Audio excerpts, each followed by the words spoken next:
अब देखिए इसमें हम लोग दूसरे क्वेश्चन पे बात कर रहे हैं। दूसरा क्वेश्चन क्या कह रखा है, ये कह रखा है कि मैट्रिक्स में 24 एलिमेंट्स हैं। तो हमसे पूछ रहा है if a matrix, second question बात कर रहे हैं, if a matrix has 24 elements what are the possible order it can have and what if it has a 13 element. अब इस पे ज़रा ध्यान समझना।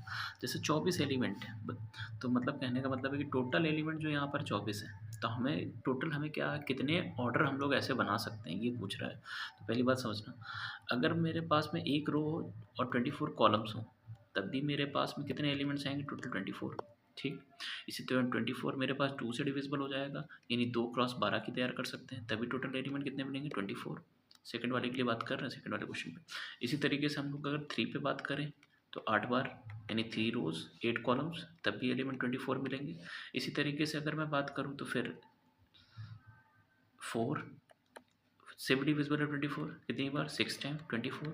इसी तरीके से अगर बात करें तो फिर मेरे पास अगला नंबर 6 क्रॉस 4, यानी यही नंबर अब बस रिवर्ट होके आएंगे। पहले 6 रो और 4 कॉलम्स, 6 रोज एंड 4 कॉलम। इसी तरीके ऊपर वाले 4 रोज एंड 6 कॉलम्स थे।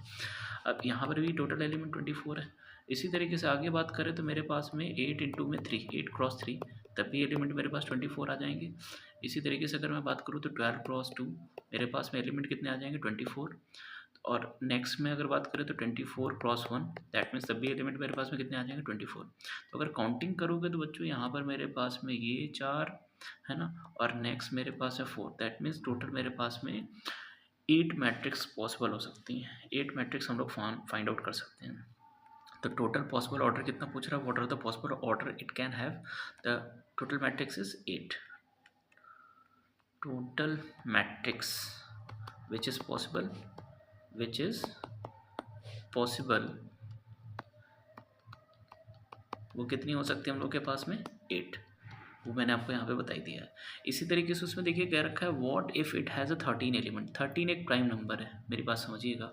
13 एक प्राइम नंबर है, दैट मीन्स अगर 13 को देखा जाए तो 13 में मेरे पास में 2 ही पॉसिबल ऑर्डर हो सकते हैं, 1 क्रॉस 13 और 13 क्रॉस 1। तो केवल और केवल 2 मैट्रिक्स पॉसिबल है। जैसे मेरे पास कहने का क्या मतलब है, 13 एलिमेंट के लिए बोलना है, तो 13 एलिमेंट में हुआ क्या, ज़रा ध्यान समझना कि मेरे पास में या तो 1 क्रॉस 13 बनेगा ऑर्डर, या 13 क्रॉस 1 बनेगा। इसके अलावा बताइए और कौन सी मैट्रिक्स बना पाएंगे।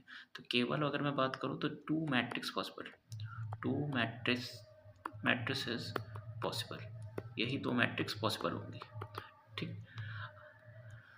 इसके बाद हम लोग तीसरे क्वेश्चन पे भी बात कर रहे हैं। तीसरा क्वेश्चन भी समझना। तीसरे क्वेश्चन में ज़रा ध्यान समझिए। सिमिलरली हमसे पूछ रहा है कि मैट्रिक्स में मेरे पास में 18 एलिमेंट है। 18 एलिमेंट में समझना, 18 एलिमेंट का क्या करोगे, ये किस तरीके से समझिएगा। तो 18 है तो आप देखो कितने पॉसिबल मैट्रिक्स फॉर्म कर सकते हो, पहले तो इसको सोचो, है ना।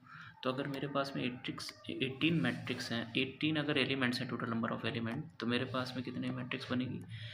पहला है मैट्रिक्स जो तैयार होगा वो मेरे पास में होगा 1 क्रॉस 18। ठीक, दूसरा क्या होगा, 2 से भी डिविजिबल है, या तो 2 रो होंगी और कितने कॉलम्स होंगे, 9। ठीक, उसके बाद 18 किससे डिविजिबल होगी, 3 से, कितनी बार, 6। इसी तरीके से बच्चों इसी का रिवर्ट एलिमेंट होगा, 6 क्रॉस 3 हो सकता है, 9 क्रॉस 2 हो सकता है, और 18 क्रॉस 1 हो सकता है। यानी टोटल मैट्रिक्स 1 2 3 4 5 6। तो यानी टोटल पॉसिबल ऑर्डर कितने हो सकते हैं, what are the possible order. तो टोटल पॉसिबल मैट्रिक्स कितनी हो सकती हैं, पॉसिबल मैट्रिसेस मेरे पास में कितनी हो सकती हैं, 6। ठीक, उसके बाद हमसे कह रखा है सिमिलरली यहाँ पे अगर 5 एलिमेंट होते हैं, what if it has a 5 elements. 5 elements के लिए मेरे पास समझना, 5 एलिमेंट में देखिए ये भी 5 भी एक प्राइम नंबर है। प्राइम नंबर में क्या होता है, या तो मेरे पास में 1 क्रॉस 5 बनेगा, या फिर 5 क्रॉस 1 होगा।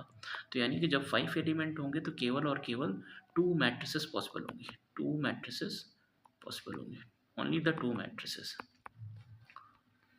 पॉसिबल। तो ये हम लोग के दूसरे और तीसरे क्वेश्चन का आंसर था।